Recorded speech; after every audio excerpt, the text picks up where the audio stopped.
Hello everyone, আজকে আমি রান্না করব অনেক কিছুই। চলুন আপনাদের সাথে সেটি শেয়ার করি।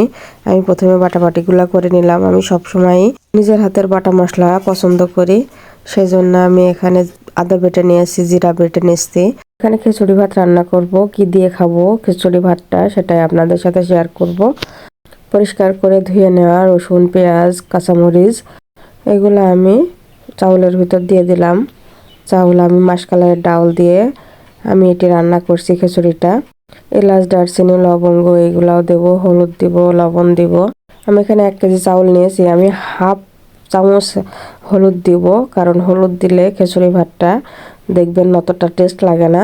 আমি সবসময় চেষ্টা করি খিচুড়ি ভাতে যত কম হলুদ দেওয়া যায়, তাহলে যত কম হলুদ দেবেন ততটাই বেশি টেস্ট হবে খিচুড়ি ভাতটা। আমি খাঁটি সরিষার তেল দিয়ে খিচুড়ি ভাতটা রান্না করব।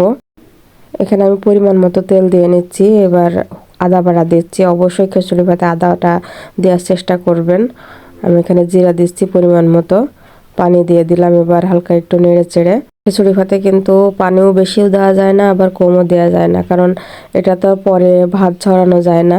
আমি এখানে মাংসটা রান্না করব খিচুড়ি ভাত দিয়ে খাওয়ার জন্য। আমি এখানে মুরগির মাংস নিয়েছি। এখানে শুকনো মরিচটা গুলায় নিয়েছি।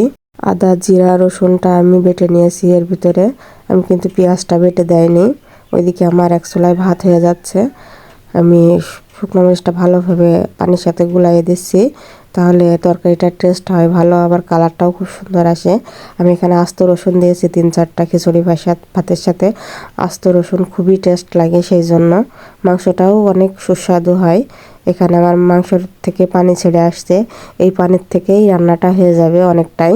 অনেকে আলু খেতে পছন্দ করে না মাংসের ভিতরে, কিন্তু আমার খুবই ভালো লাগে, সেই জন্য আমি কয়েকটা করে আলু দিই মাংসের ভিতরে। মাংসটা খুব ভালোভাবে কষানো হয়ে গেছে। আমি এখন একটু ঝোলের পানি দিচ্ছি। এবার কিছুক্ষণ জ্বালানোর পরে আমি এখানে ভাজা মশলাটা অ্যাড করেছি।